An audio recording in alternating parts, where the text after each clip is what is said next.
Remarks of the President at the San Carlos Palace, Bogota, Colombia, December 17, 1961.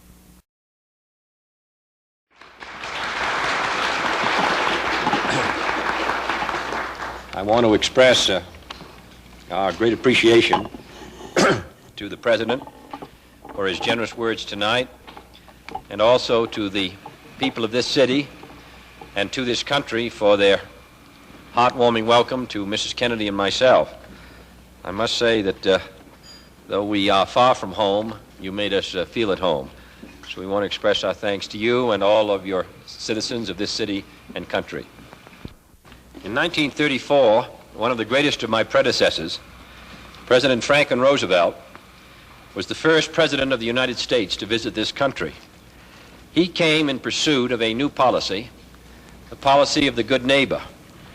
This policy, based on the ideas of Bolivar and San Martin and Santander, recognized the common interests of the American states and denied that any nation in this hemisphere had the right to impose its will on any other nation, and called for a great cooperative effort to strengthen the spirit of human liberty here in the Americas.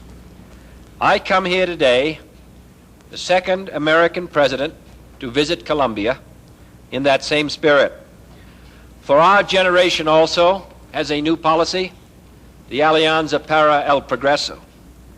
Today, again, that policy calls for a joint effort to protect and extend the values of our civilization, going beyond the good neighbor policy to a great unified attack on the problems of our age. Today, again, we deny the right of any state to impose its will upon any other. And today, again, these new policies are based upon the vision and the imagination of the great statesmen of Latin America.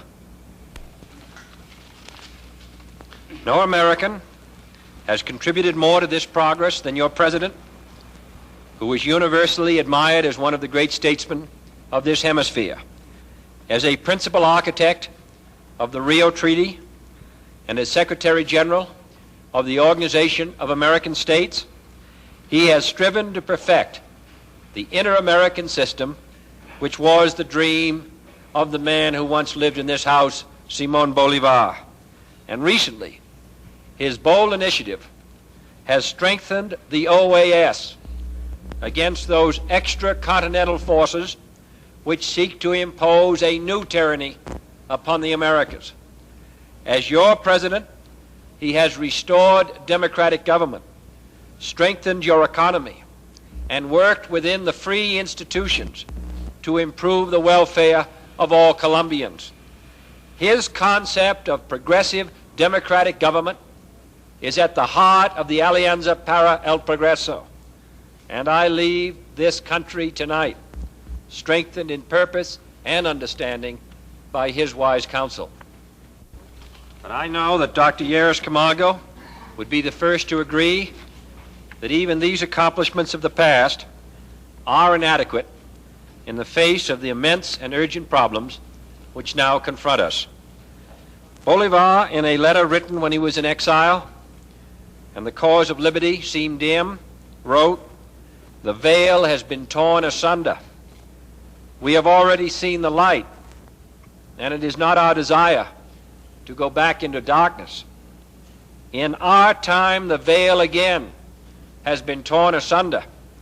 The millions of our people who have lived in hopeless poverty, patiently suffering hunger, social injustice, and ignorance, have now glimpsed the hope of a better and more abundant life for themselves and their children, and they do not intend to be thrust back into darkness."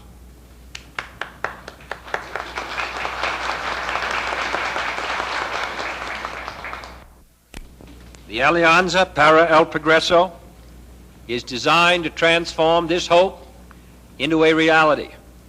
It calls for a vast and immediate effort on the part of all the Americas to satisfy the basic needs of our people for work and land and homes and schools.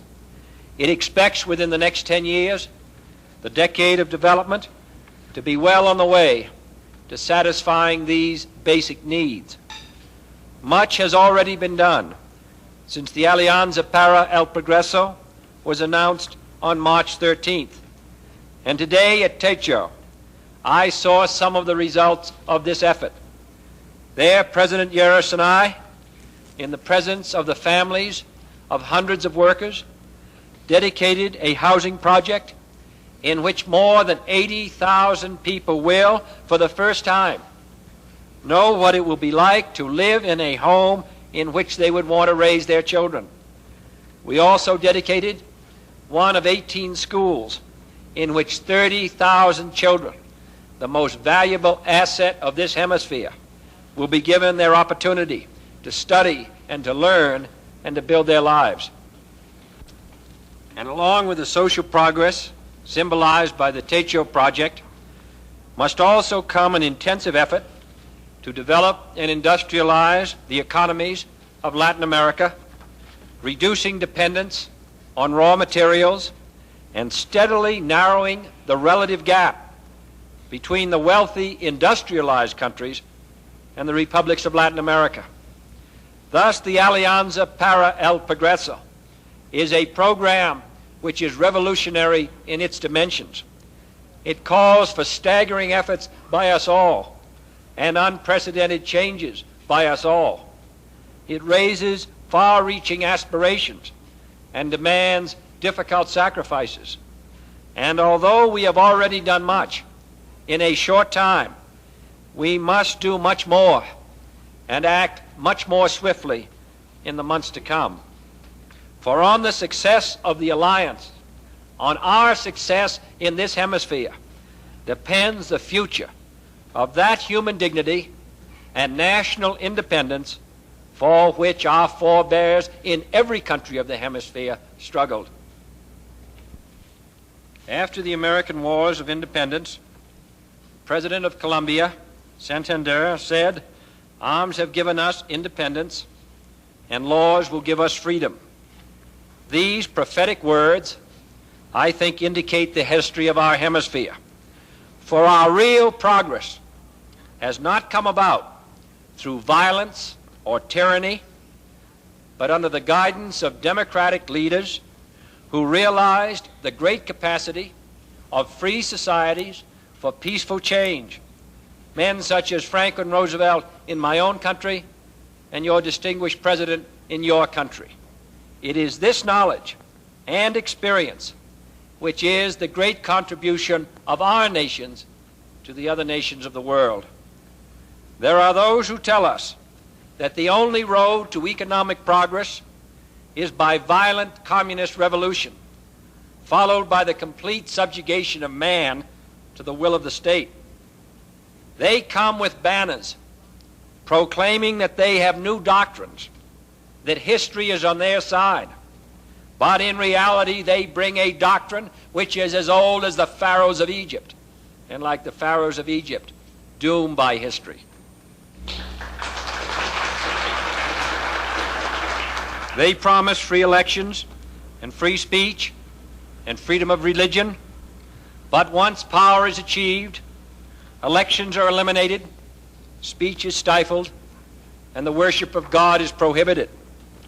They pledge economic progress and increased human welfare, but they have been unable to fulfill these pledges, and their failure is etched in the dramatic contrast between a free and powerful and prosperous Western Europe and the grim, drab poverty of communist Eastern Europe, or the hunger of China, or the wall which separates West Berlin from East Berlin.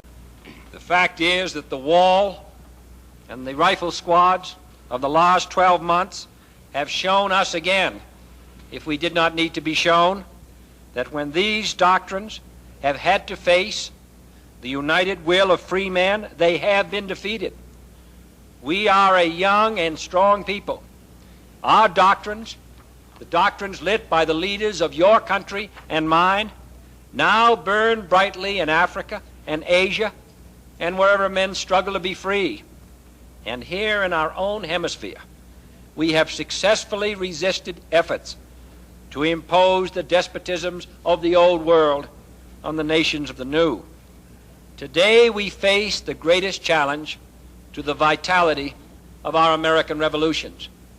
Millions of our people, scattered across a vast and rich continent, endure lives of misery. We must prove to them that free institutions can best answer their implacable demands for social justice, for food, for material welfare, and above all for a new hope for themselves and for their children.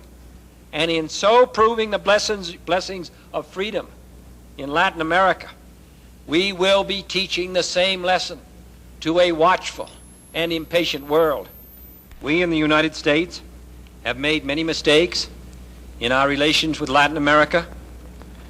We have not always understood the magnitude of your problems or accepted our share of responsibility for the welfare of the hemisphere.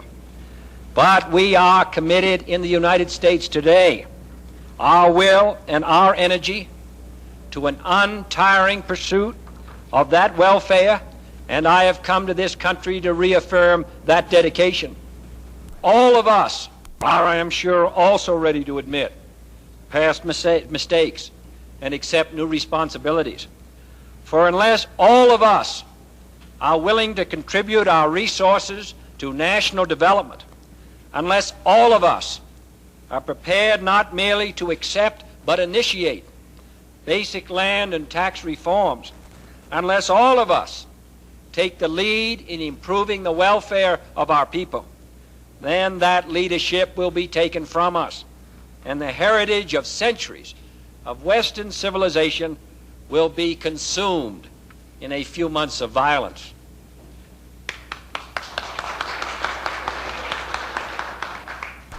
This is the message that I bring to those of us who are here tonight, and I'm grateful that I've had an opportunity to be with you. But I also want to say to those beyond this dinner table and beyond this room and beyond this old house, and that message is for the millions of people in 1,000 cities and villages throughout the mountains and lands of our hemisphere. To all of them, to the workers, to the campesinos on the farm, to the women who toil each day for the welfare of their children, to all we bring a message of hope. Every day, every hour, in my country and in this country and in all the countries of this hemisphere, dedicated men and women are struggling to bring nearer the day when all will have more to eat and a decent roof over their head and schools for their children, when all will have a better and more abundant life to accompany that human dignity to which all men are entitled and that love of freedom to which all of us are committed by our inheritance and our desire. And tonight, here in this old city, I pledge to you the commitment of the United States of America to that great cause.